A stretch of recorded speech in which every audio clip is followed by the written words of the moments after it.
January 25th, 2012, President Obama orders the rescue operation, which includes 24 special Navy SEALs, and they end up killing 9 of the hostage takers. Could you describe how the events unfold? Were you fast asleep? What actually happened? That night it started out just like every night, the past 92 nights. It was very dark though, that was the thing. I woke up at some point because I needed to go out and use the bathroom actually. And the standard procedure when I needed to go, I would have to stand on my mat and I would have to say toilet and wait to be acknowledged and given permission to go into the bushes. But this night when I did that, no one acknowledged me. And so I kept saying toilet because I was afraid that if I went on my own and didn't get permission, they would think I had tried to escape and then I would be punished for escaping. And so no one would wake up. Everybody was completely out, completely passed out. And I mean, I had several, at least 5 of them sleeping within, this close to me every single night. And still, no one would wake up. So I go, I come back to my mat, and I can hear a scratching noise. At night, there would be these very large beetles that would come out, and they would climb, onto your mat or into your hair, and I hated them. And so I was getting up, and I was trying to shuffle things around to get them off my mat, but I couldn't see them, but I could hear them. I'm looking, I can't find them.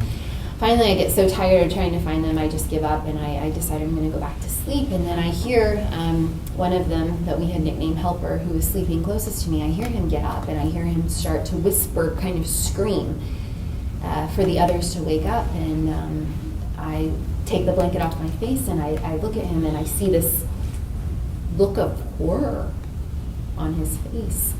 And then the night just erupts into gunfire, and I pull the blanket quickly over my face and I try to get down to as low as I can to the ground because I'm afraid I'm going to get caught in crossfire. And all I can think is, I can't survive this. I'm afraid this is another group. Maybe it's Al-Shabaab. They're coming to take me. That was always a fear, that we were going to be kidnapped by another group from the group that had already kidnapped us, and who knew what they would do to what they would do to us. And so I'm just laying there thinking, this is it. Like, this is over. I do not have the energy to learn another group, to survive another kidnapping. I give up. I can't do this. And I suddenly feel all these hands on me, roughly shoving me. And I start to fight back because I think, I'm not going. And someone says my name. And it's a man's voice, and he says, Jessica. But he doesn't have a Somali accent, he has an American accent. And he pulls the blanket down off my face, and I can't see anything, it's very black, it's very dark. And he says, we're the American military.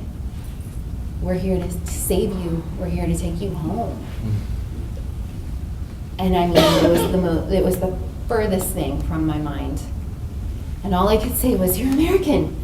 You're American. There are Americans here. I'm not the only one. You're American, over and over and over again. And just like in a movie, he scoops me up and he throws me over his shoulder and he takes off running through the desert and takes me to a place of safety and sets me down. And my first question is, where is my colleague? And he's there and we're holding hands.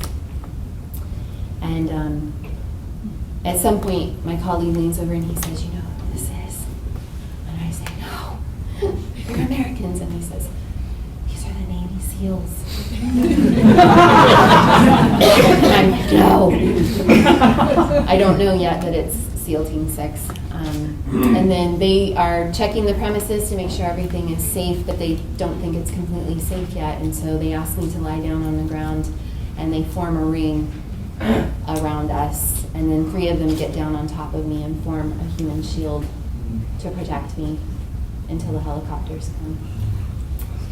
And again, they're so chivalrous and so respectful that they try to help guide me around the cactus and everything as we're going to the helicopters, but I think, oh my goodness, I have made it this far, I am going to run. And so I just run through the cactus, throw myself onto the helicopter, crawl on my belly as like hard as I can and press myself up against the helicopter wall.